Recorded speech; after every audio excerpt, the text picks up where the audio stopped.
Hi guys, Nisi Love Harmon here of What She Creating Enterprises, and today I will be doing a short tutorial on the reverse stitch function of the Kenmore 385 series sewing machine. Here's the reverse stitch function here, and you see that it has like a curved U looking thing with an arrow on it, so we'll use this function today. The purpose of the reverse stitch is to help reinforce your stitches. So I'm going to cut my machine on.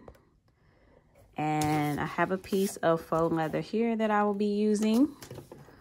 And make sure that your machine is threaded correctly. You're going to put your faux leather here.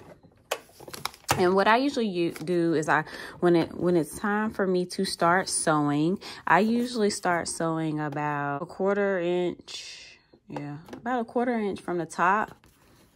So I'll start here.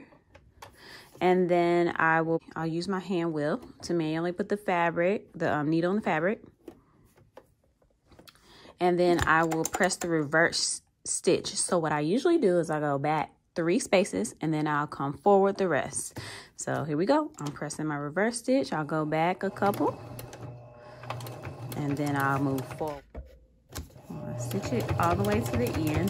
When I get to the end, I usually do the same thing and do about 2 or 3 reverse stitches right at the end.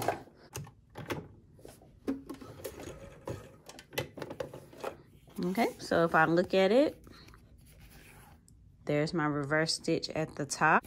It helps my thread to not unravel at the top as well as at the bottom.